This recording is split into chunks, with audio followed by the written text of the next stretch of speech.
इसका फैसला कैसे किया जाए कि ultimately who is genuine and who is not? किस कॉन्टेक्स्ट में आप कह रहे हैं कि कौन जेन्युइन है कौन नहीं है? स्पिरिचुअलिटी कॉन्टेक्स्ट में कि कभी कभी हमें किसी पे विश्वास तो हो जाता है, लेकिन वो जो हमें सिखाना चाहते हैं, क्या उनकी जेन्युइनली इंटेंशन यही है कि सिखाना, या फिर maybe they are trying to gather followers? I am not accusing anybody, but still.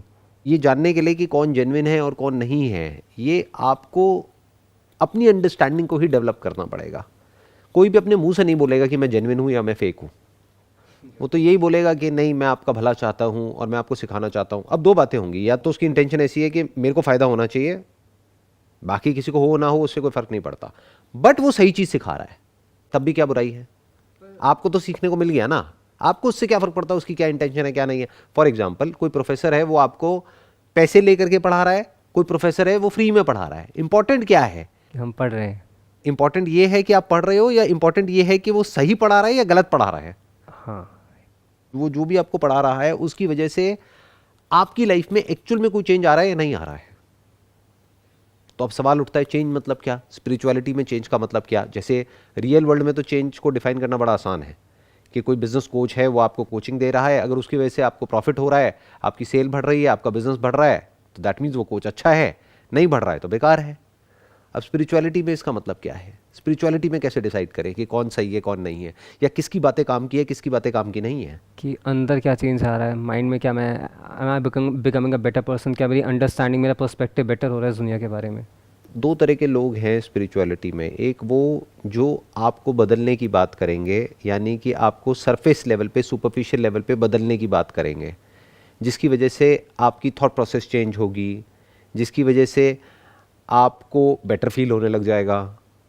मानो कुछ आपने प्रैक्टिसेस करी, कुछ मेडिटेशंस करी, कुछ ये किया कुछ वो किया, कहीं गए, कुछ भी किया, उसके बाद में आपको पहले से कंपैरेटिवली बेटर फील होने लग गया। बट असली चीज़ क्या समझनी है स्पिरिचुअलिटी में, कि जैसा भी आपको फील हो रहा है वो सब टेम्पररी है। जब तक कुछ कर रहे होगे तब तक वो फील हो रहा होगा, वो भी तब तक जब तक कि वो नया होगा। जैसे कुछ नया करोगे, एकदम से कोई नई तरह की मेडिटेशन करोगे, कुछ दिन बड़ा अच्छा लगेगा, फिर जब वो बोरिंग हो जाएगा तो वही बेकार लगने लग जाएगा। तो किस चेंज की बात कर रहे हो आप? टेम्पररी चेंज या परमानेंट चेंज? एक है टेम्पररी चेंज, यानी कि ऊपर ऊपर लेवल पे आपको कुछ दे दिया करने के लिए और आप खुश हो रहे हो और कर रहे हो। 99% लोग ऐसा ही करते हैं। लेकिन अगर आपको परमानेंट चेंज चाहिए, यानी कि एक्चुअल में फंडामेंटली कुछ बदलना है अपने अंदर, या ये कह लो पूरी तरह से बदलना है अपने आप को, क्योंकि अगर थोड़ा बदला तो कुछ भी नहीं बदला। थोड़ा बदलने का मतलब क्या है? कि मतलब फॉर एग्जाम्पल, पहले कोई खच्चर है तो उसको अब वो बेटर खच्चर हो गया, तो रहा तो खच्चर ही ना। बट मैं किसकी बात कर रहा हूं? एक ऐसा चेंज कि he is free from this tag of good खच्चर और बैड खच्चर, और इवन दिस खच्चर फॉर दैट मैटर। वो हर तरह के टैग से फ्री हो गया, तो कुछ परमानेंट बदल गया। नहीं तो वो क्या बदला? पहले मैं कम वजन उठाता था, अब मैं ज़्यादा वजन उठाता हूँ। पहले मैं बड़ा टेंशन में रहता था, अब मैं टेंशन फ्री हो गया हूँ। पहले मुझे गुस्सा बहुत आता था, अब मुझे गुस्सा कम आता है। ये सब सही तरीके नहीं है मेजर करने के। वो तो आप टेम्परेरी बेसिस पे किसी को भी सुनने लग जाओ, कोई बुक पढ़ लो कर लो, कुछ दिन के लिए चेंजेस आ जाएंगे। फिर वापस से जा करके कोई ऐसी वेब सीरीज़ देख लो जिसमें कि दिमाग ख़राब हो जाए, फिर वापस से देखोगे कि दिमाग की सारी धज्जियाँ उड़ गई, वापस से वहीं पहुँच गए जहाँ से शुरू किया था। तो चेंज का मतलब क्या? What do we mean by change? एक है सुपरफिशियल लेवल पे कुछ बदलना, वो सब टेम्पररी है। एक है at a permanent level, at a fundamental level आप बदल गए। यानी जो भी आप खुद को समझते थे बचपन से लेकर के आज तक, या अभी भी जो समझते हो, वो ही बदल गया, उसको चेंज कहते हैं। तो वो कैसे होता है, उसकी शुरुआत कहां से होती है? That is with the question who am I. तो अगर कोई ऐसा इंसान है स्पिरिचुअलिटी की दुनिया में जो घूम फिर करके जिसका हर सवाल और हर जवाब एक ही चीज से शुरू होता है और एक ही चीज पे खत्म होता है, दैट इज हु एम आई, ये जो क्वेश्चन है, तब आप कह सकते हो कि हाँ, वो कहीं ना कहीं कुछ ऐसा जानता है जो शायद आप नहीं जानते। क्योंकि जैसा वो अंदर से होगा वही चीज़ बार बार बाहर आएगी। वो चाहेगा उसको रोकने की, लेकिन वो बाहर आ ही जाएगा कहीं ना कहीं। जैसे किसी के माइंड में होगा कि हाँ, इनको कुछ प्रैक्टिसेस दे करके, कुछ ये करके वो करके, कुछ डोनेशंस मिलेंगी, पैसा आएगा, ये होगा वो होगा, उससे मेरा और बड़ा आश्रम हो जाएगा, ये हो जाएगा वो हो जाएगा, और मैं ज़्यादा स्केल अप कर पाऊंगा। तो वो घूम फिर करके आपको बार बार अपने कोर्सेज पे ले आएगा। तो आपको ये समझना है कि वो इशारा किस तरफ कर रहे हैं। क्या वो बार बार आपको इस तरफ इशारा कर रहे हैं कि पूछो कि मैं कौन हूं, तब तो वो सही ट्रैक है। बट अगर आपको कुछ ऐसा दे रहे हैं कि आप इसी क्वेश्चन से भटक रहे हो, तो वो गलत ट्रैक है। कुछ टाइम के लिए कुछ एक्सपीरियंस मिल गया, कुछ सेंसेशंस मिल गई, कुछ दिनों के लिए ऐसा लगने लग गया कि मैं तो ये हो गया हूं, मैं तो वो हो गया हूं, तो अल्टीमेटली क्या हुआ, आपका मैं और पक्का हो गया स्पिरिचुअलिटी में जाकर के। स्पिरिचुअलिटी कॉन्सेप्ट आई थिंक थोड़ा डिस्टॉर्टेड है लोगों के माइंड में। थोड़ा नहीं, पूरी तरह से डिस्टॉर्टेड है। इसके ऊपर काफ़ी सर्वेज हुए हैं, काफ़ी रिसर्चेज हुई हैं वर्ल्ड में। अभी पीछे एक बहुत बड़ी रिसर्च हुई थी, वहाँ पर क्या किया उन्होंने, अलग अलग लोगों से पूछा कि स्पिरिचुअलिटी का मतलब क्या है। किसी ने कुछ बोल दिया, किसी ने कुछ, किसी ने कुछ, किसी ने कुछ। फिर जब उनसे क्रॉस क्वेश्चनिंग करी, किसी के पास कोई जवाब नहीं है।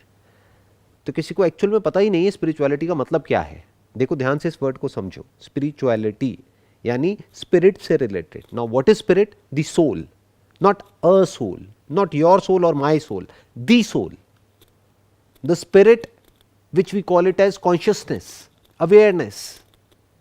अगर वो उसके बारे में बात कर रही है, यानी आपका जो मैं है सीधा उसको हिट किया जा रहा है और घूम फिर करके आपको आपके पास लाया जा रहा है, तब तो वो स्पिरिचुअलिटी है।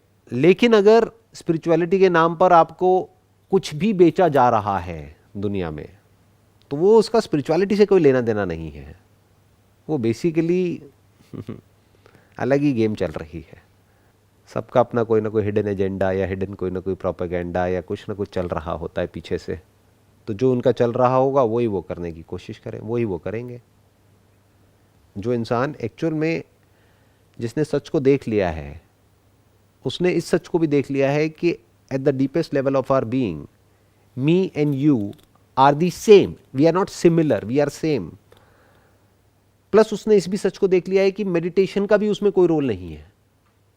अगर आप जानना चाहते हो तो ध्यान दो और समझ लो, नहीं भी जानना चाहते तो उससे कोई फर्क नहीं पड़ता। फॉर एग्जाम्पल कि कोई इंसान ये जाने या ना जाने कि मैं इंसान हूं, उससे क्या फर्क पड़ता है तो इंसान ही ना। तो कुछ करने की जरूरत ही क्यों है? किसी को बताने की जरूरत क्यों है? किसी को बदलने की जरूरत क्यों है? किसी को कुछ सिखाना क्यों है? कोई इंस्टीट्यूट क्यों खोलना है पूरी दुनिया को सिखाने के लिए? क्या सिखाना है? बट देन स्पिरिचुअलिटी फिर इतनी बड़ी बात क्यों है? जैसे कि जितने स्पिरिचुअल गुरुज हैं, जैसे कि मैंने भी जिनकी बातें सुनी, उन्होंने भी ये क्वेश्चन तो कहा कि अपने आप को जानो। जैसे कि एक बात आपने कही थी कि इस बॉडी में 99% प्रोसेस मेरी मर्जी से नहीं चल रही, हार्ट बीट मेरी मर्जी से नहीं चल रही, डाइजेशन मेरी मर्जी से नहीं चल रहा, तो ये बॉडी एक तरह से मेरी नहीं है। जो माइंड मुझे मिला है वो बस जो मेरे एक्सपीरियंसेस होते हैं, जो मेमोरी बनती है, उसको रिफाइन करके थॉट्स आते रहते हैं। ये बातें मतलब, तो फिर जो अल्टीमेट जो चीज़ है इसके बियॉन्ड, ये बातें मैंने वहाँ से भी सुनी, तो इसलिए मुझे लगा कि शायद वो लोग भी सही हैं। मतलब जैसे होता है ना, आपको एक बात इंसान पे भरोसा होता है, तो फिर सेम बात है आपको किसी और के पास मिलती है, तो आपको लगता है कि इन दोनों की बातों का क्रक्स सेम ही है। Then you start trusting those people. Deeply आपको समझना है किसकी बातें आपको और डीपर ले जा रही है, यानी कि अपने और पास लेकर के जा रही है, रियलिटी के और पास ला रही है, यानी कि इस सच के पास ला रही है कि कुछ भी करने की जरूरत नहीं है, जो आप हो सो हो। आपके अंदर ही कुछ ऐसा है जो नहीं बदलता है, जो नहीं बदला जब से आप पैदा हुए हो, उससे पहले भी जो नहीं बदला, और कुछ है जो बदलता रहता है। तो जो बदलता रहता है वो बदलता ही रहेगा, चाहे जो मर्जी कर लो और चाहे जो मर्जी करो या ना करो। जो नहीं बदलता है वो नहीं बदलेगा। ये रियल स्पिरिचुअलिटी है। Nothing to do, nowhere to go, nothing to achieve, nothing to gain. तो अब सवाल ये उठता है कि स्पिरिचुअलिटी की जरूरत क्या है?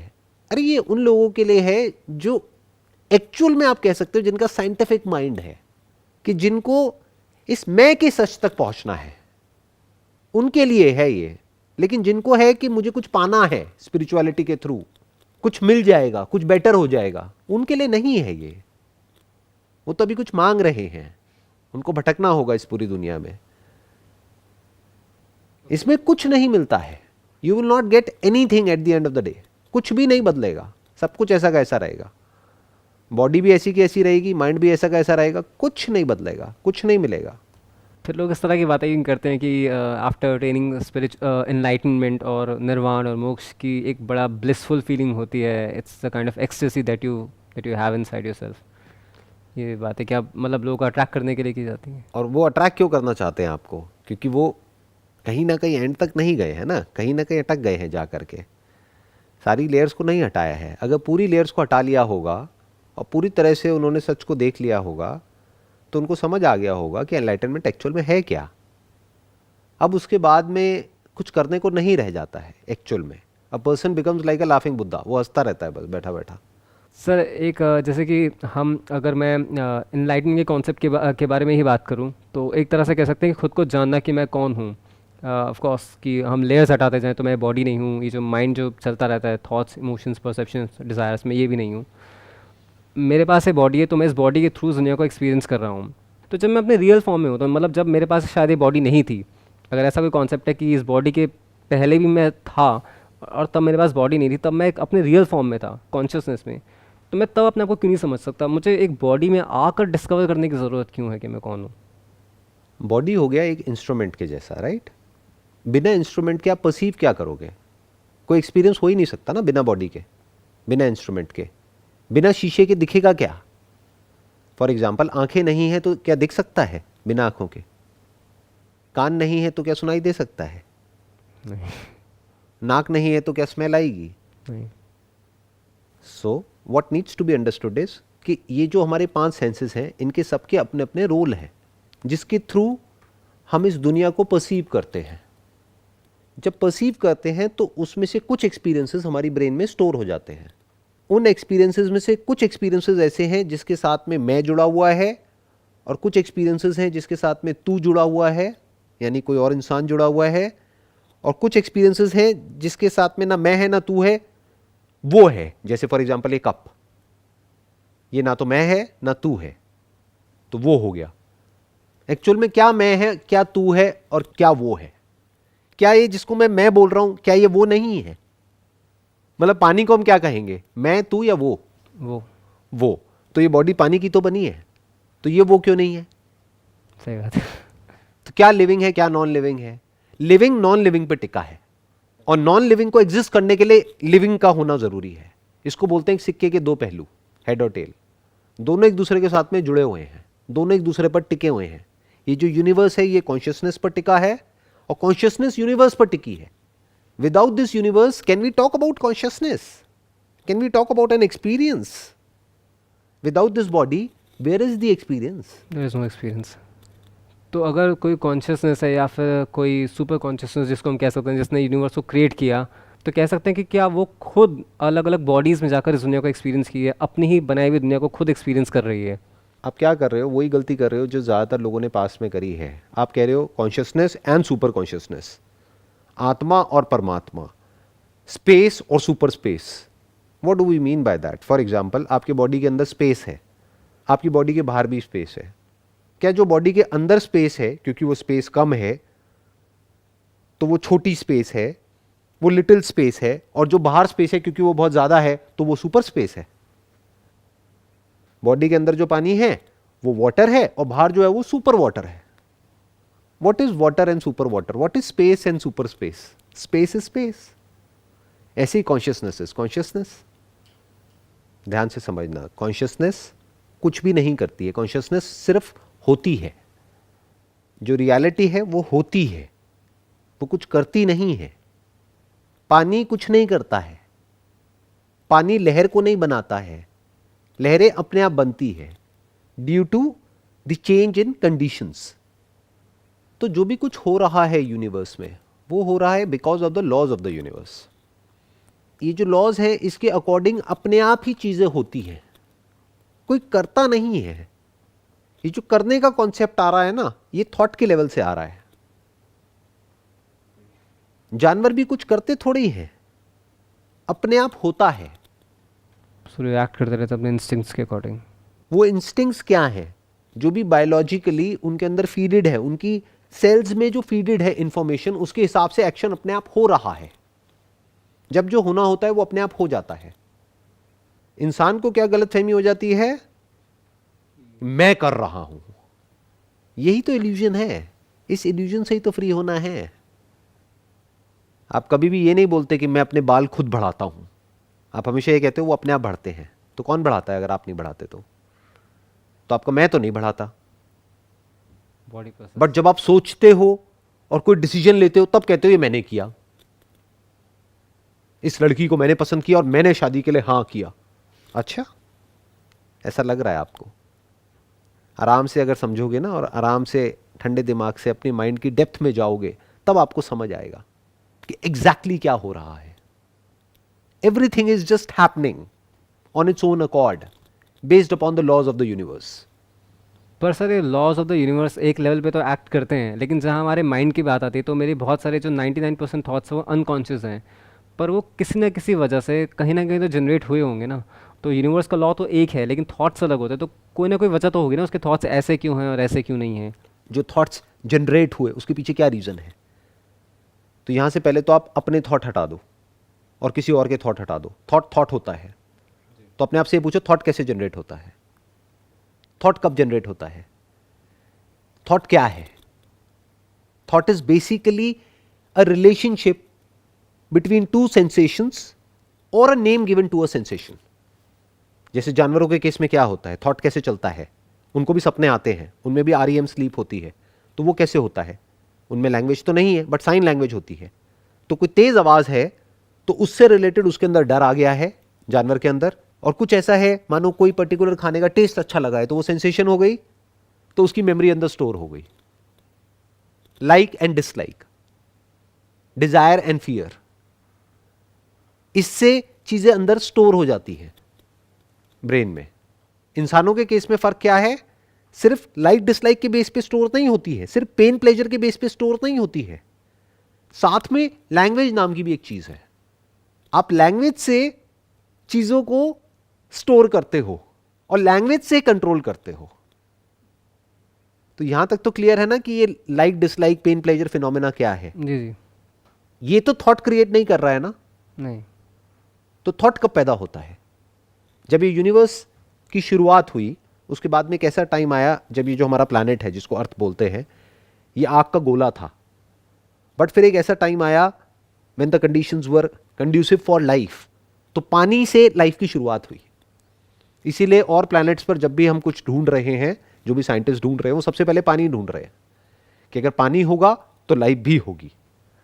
तो पानी से जहां पर लाइफ की शुरुआत हुई तो धीरे धीरे वो इवॉल्व होती चली गई, वो ऑर्गेनिज्म कॉम्प्लेक्स होता चला गया और आज इस लेवल तक आ गया जिसको इंसान बोलते हैं। तो ये जो ट्रांजिशन है फ्रॉम नो थॉट और thought at a very rudimentary level, जिसको आप साइन लैंग्वेज बोल सकते हो, वहां से लैंग्वेज तक कैसे पहुंचे, उसी के बाद में सब कुछ पैदा हुआ है। The concept of a controller of this universe, उसके बाद में आया ये कॉन्सेप्ट माइंड में। जानवरों के माइंड में कॉन्सेप्ट नहीं है, ये भगवान का कॉन्सेप्ट जानवरों के माइंड में नहीं है। इसीलिए कभी आपने दो जानवरों को नहीं देखा होगा एक दूसरे से लड़ते हुए रिलीजन के नाम पर, या अपने किसी गुरु के नाम पर कि मेरा ये गुरु है तुम्हारा वो गुरु है। जानवर अगर लड़ते हैं तो टेरिटरी के लिए लड़ते हैं, अपनी जान बचाने के लिए लड़ते हैं, या अपनी भूख के लिए लड़ते हैं। तो थॉट किस पॉइंट पे पैदा हुआ? जब लैंग्वेज पैदा हुई। अगर लैंग्वेज ना हो और कोई एसोसिएशन भी ना हो आपकी ब्रेन में between a thing and the name given to a thing, तो where is living, where is non living, what is the difference between the two? कैसे फर्क करोगे? एक बच्चे को कोई लैंग्वेज ना सिखाई जाए, ना साइन लैंग्वेज, ना जो हमारी टिपिकल जो लैंग्वेजेस होती है, कोई लैंग्वेज ना उसको सिखाई जाए, तो अब उसके लिए मैं और तू का कॉन्सेप्ट कहां है? कोई कॉन्सेप्ट नहीं। तो ये मैं और तू एक्चुअल में कहां है? सेंसेशंस में। नहीं, सेंसेशन तो सबको होती है। जैसे दो बंदरों में सेंसेशन अलग अलग होती है, एक ही जैसी होती है। दोनों को अगर कुछ गर्म लगेगा तो दोनों को लगेगा, या एक को लगेगा एक को नहीं लगेगा? नहीं लगेगा तो दोनों को, जैसे कि लेकिन अगर सपोज मैं यहाँ पे ऐसे करूँ तो मुझे पेन होगा, लेकिन मैं किसी और के हाथ पे करूँ तो नहीं होगा। तो फिर ये हो जाएगा ना कि ये मेरा, कि इससे मुझे सेंसेशन जनरेट हो रही है, उससे मुझे नहीं हो रही है। तो ये जो कंक्लूजन हमने ड्रॉ किया है कि मुझे इसके थ्रू सेंसेशन हो रही है और इसके थ्रू नहीं हो रही है, तो इसलिए मैं वो हूं, ये गलत है।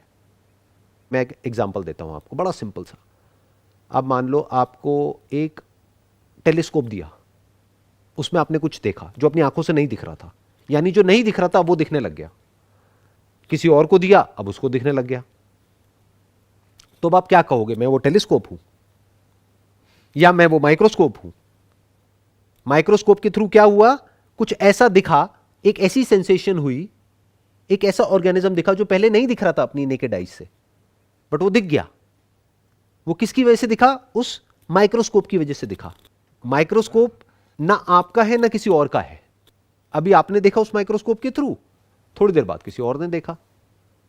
तो साइंस आज नहीं तो कल यहां तक पहुंच जाएगी, जब आपकी बॉडी में जो भी कुछ चल रहा है आपकी ब्रेन में, उसको कोई और भी एक्सपीरियंस कर सकता है, और आप किसी और की बॉडी में जो चल रहा है, जो भी ब्रेन में चल रहा है, उसको एक्सपीरियंस कर सकते हो। तब आप क्या कहोगे, मैं ये हूं या वो हूं? तो कोई डेफिनेशन ही नहीं रह जाएगी ना किसी भी चीज़ की, क्योंकि जब हम सभी एक्सपीरियंस कर पा रहे हैं तो फिर डिफरेंस रहा ही कहाँ किसी भी चीज़ का। तो इस तरह से चीज़ों को बड़े आराम आराम से समझना होता है। तो we were talking about thought, कि थॉट कहाँ पर पैदा होता है, किस पॉइंट पर जा करके थॉट पैदा होता है। नॉट योर थॉट और my thought, because this your and my thought is also a part of thought. So we need to understand what is thought. Human thought जिसको बोलते हैं, वो इंफॉर्मेशन है जो स्टोर्ड है अंदर। इंफॉर्मेशन स्टोर कैसे होती है, चाहे कंप्यूटर में चाहे यहां पर, उसके लिए कोई लैंग्वेज चाहिए। बिना लैंग्वेज के इंफॉर्मेशन को स्टोर कैसे करोगे? जैसे कंप्यूटर की अपनी एक लैंग्वेज होती है, ऐसी हमारी अपनी एक लैंग्वेज होती है। तो लैंग्वेज के थ्रू हम इंफॉर्मेशन को स्टोर कर देते हैं, दैट इज थॉट। तो thought is just for the name sake. So you are me, जिसको भी आप मैं बोलते हो, वो जो कंट्रोलर है, जो थॉट है, that is just for the name सेक। पर जो मेमोरी से जो चीज़ें, जो इमेजेस जो जनरेट होती हैं, वो भी तो माइंड में रहती हैं, उसको भी तो थॉट कंसिडर कर सकते हैं। जैसे कि जो भी हम देखते हैं और फिर अब मैं यहाँ पे हूँ, ये एक्सपीरियंस मुझे याद रहेगा, तो मेरे माइंड में जो विजुअल्स होंगे उसे भी तो हम एक तरह से थॉट कह सकते हैं। That is what I am saying. जिसको भी आप कह रहे हो कि जो एक्सपीरियंसेस अंदर स्टोर हुए, जैसे दो बंदर हैं, दोनों बंदरों के अंदर कुछ एक्सपीरियंसेस स्टोर हुए, जिसके बेस पर अंदर कोई रिकॉर्डिंग प्ले हो रही है, जिसको ड्रीम बोलते हैं। बट वो तो दोनों के ही हो रहे हैं, उसमें मैं कहां से आया? दोनों बंदरों को हम इंटरचेंज भी तो कर सकते हैं। एक की बॉडी को उससे कनेक्ट कर दिया, उसकी ब्रेन से, एक को उसकी ब्रेन से कनेक्ट कर दिया। अब कौन मैं है दोनों में से और कौन तू है? आपको एक शीशे में अपनी शक्ल दिखी, तो जो देखने वाला है, अगर वो फॉर्मलेस है तो वो खुद को तो देख नहीं सकता। तो शीशे पर जो भी दिख जाता है वो क्या बोलता है, मैं ये हूं। और क्योंकि शीशे पर दिख रहा है तो वो क्या बोलता है, मैं ये शीशा हूं। तो शीशा क्या हो गया, ये बॉडी, और शीशे पर जो भी कुछ दिख रहा है वो हो गया यूनिवर्स। शीशा जो कि यूनिवर्स का बना है, यूनिवर्स जो शीशे पर दिखता है। आप जो कि फॉर्मलेस हो, शीशे पर क्या दिखती है, form. Are you the form that is visible on the mirror which is again a form, और आर यू द फॉर्मलेस? और अगर आप फॉर्मलेस हो तो इस बात का क्या प्रूफ है? क्या उस मिरर पर कुछ ऐसा भी है जो कि फॉर्मलेस है? क्योंकि फॉर्मलेस ही फॉर्म ले सकता है, फॉर्मलेस में ही फॉर्म एग्जिस्ट कर सकती है। ये जो स्पेस है ये फॉर्मलेस है, इसीलिए तो इसमें फॉर्म्स एग्जिस्ट करती हैं। ऐसे ही हमारी जो कॉन्शियसनेस है, उसकी अपनी कोई फॉर्म नहीं है, तो उसमें कुछ भी एग्जिस्ट कर सकता है। कुछ दिख भी सकता है, कुछ सुनाई भी दे सकता है, सेंसेशंस भी हो सकती हैं। कॉन्शियसनेस में सब कुछ अकोमोडेट हो सकता है। क्यों? क्योंकि कॉन्शियसनेस की खुद की कोई फॉर्म नहीं है। यहां तक कि ये जो आकाश है, धरती जल अग्नि वायु आकाश, इसको भी पंचभूत में से एक भूत बोलते हैं। यानी this is also a form. Okay, तो वो भी इवन फॉर्मलेस द नहीं है। स्पेस फॉर दैट मैटर, जिसको हम फॉर्मलेस समझते हैं, because space is link to the instrument. Minus the instrument, where is space? Where is the concept of space? अच्छा, अगर बॉडी ही नहीं तो हम स्पेस को भी कैसे एक्सपीरियंस करेंगे? और depending upon the body space कम या ज्यादा लगने लग जाती है। हाँ, टेलीस्कोप से देखोगे तो स्पेस कम हो जाती है, माइक्रोस्कोप से देखोगे तो स्पेस ज्यादा हो जाती है। ये भी रिलेटिव है। रिलेटिव हो गया। तो इवन स्पेस इज रिलेटिव। बाकी तो सब चीजें रिलेटिव है ही है, इवन स्पेस इज रिलेटिव। सिर्फ एक ही चीज है जो रिलेटिव नहीं है, दैट इज कॉन्शियसनेस। उसी तक पहुंचना है। अब उस तक पहुंचना है या वही आप हो? आर यू कॉन्शियस और यू आर नॉट कॉन्शियस? क्या आपकी कॉन्शियसनेस में और मेरी कॉन्शियसनेस में कोई फर्क है? क्या मेरी कॉन्शियसनेस सुपर कॉन्शियसनेस है और आपकी कॉन्शियसनेस नॉर्मल कॉन्शियसनेस है? Consciousness is consciousness. जैसे आपको दिख रहा है वैसे मुझे दिख रहा है, जैसे आपको मेरी आवाज सुनाई दे रही है वैसे ही मेरे को आपकी आवाज सुनाई दे रही है। तो क्या आपको कॉन्शियसनेस बनना है? क्या करोगे कॉन्शियसनेस बनने के लिए? तो सर, आप कहते हो कि जब सब कुछ पता चल जाता है तो कुछ करने के लिए रह नहीं जाता, कुछ भी करने के लिए नहीं रह जाता, बिल्कुल ब्लैंक। तो जैसे कि कोई इंसान जो एनलाइटन हो चुका है, वो अपनी फैमिली में या अपनी चीज़ों को कैसे डील करेगा? उसके पास कुछ करने के लिए है ही नहीं, शायद वो कुछ करना चाहता ही नहीं है। तो पहले आप जान लो सच को, या जिसको भी आप एनलाइटनमेंट कह रहे हो, पहले एनलाइटेंड हो जाओ, उसके बाद में देखना क्या रहता है। उसके बाद में प्यार का एक्चुअल में मतलब समझ आता है। प्यार मतलब क्या होता है, जिसको हम प्यार समझते हैं वो नहीं। प्यार मतलब जुड़ना, वही तो जुड़ता है पूरे यूनिवर्स के साथ में जिसका मैं खत्म हो जाता है। जिसका मैं बचा हुआ है वो तो कटा हुआ है पूरी दुनिया से। तो प्यार की शुरुआत कब होती है? जब ये जो कॉन्सेप्ट ऑफ सेपरेट सेल्फ है ये फॉल्सिफाई हो जाता है at the level of your understanding. अब कोई सेपरेट सेल्फ नहीं है तो पूरी दुनिया ही मेरी है, पूरी दुनिया ही मैं हूं, मेरे से अलग कहीं कुछ है ही नहीं, सब कुछ मुझ में है और मैं सब में हूं, ये बचा रह जाता है। I hope you got all the answers. Yeah, sir. Wish you all the best. Thank you, sir. Thank you so much, sir. Most welcome.